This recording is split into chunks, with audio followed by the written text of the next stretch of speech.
So here we have the Ford Focus on a 20 plate. I'm going to start off by hopping inside the car and running through some controls first of all.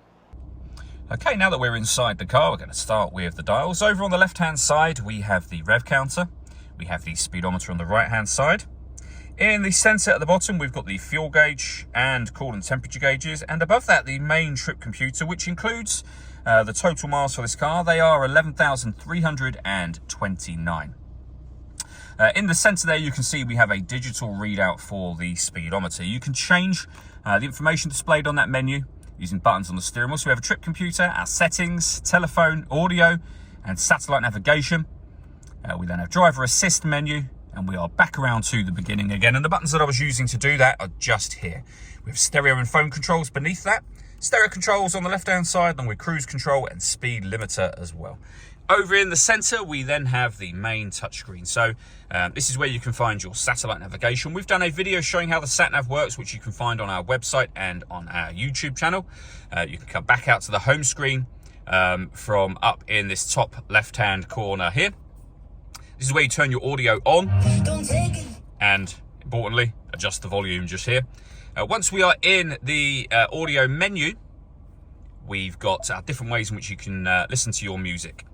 AM, FM and DAB radio, Bluetooth audio, so you can stream your music wirelessly. This car also has two separate USB inputs. So if you plug devices in here, they'll appear up here as further options for you. And then just here, hit add phone. Search for your vehicle on your device and select it once it is found. And once you've done that, obviously you can make and receive phone calls and use your Bluetooth audio as well. Working our way down, as I mentioned, we have the volume for the stereo just there. We then have dual zone climate control. So you can adjust the passenger and driver temperature. You can increase and decrease the fan speed. You can determine what direction you'd like the air to be distributed in. And when you're happy with those settings, your air conditioning's on at the minute, that's off, back on, or hit auto.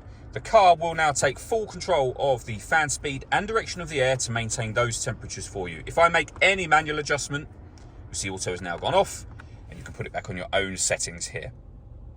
We have got a heated rear screen, of course. We've also got a heated front screen, heated driver and passenger seats, both of which have 3 separate heat settings on each. USB input underneath here, that's one of the 2 of them, and a 12-volt charging socket.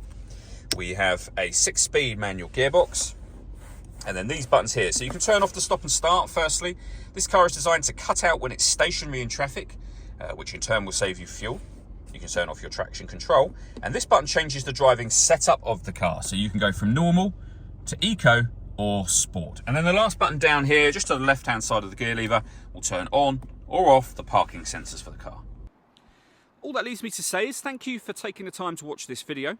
If you'd like to come and see this ULEZ compliant car for yourself and have a test drive, please feel free to call either of our MJA sites. We'd love to hear from you soon.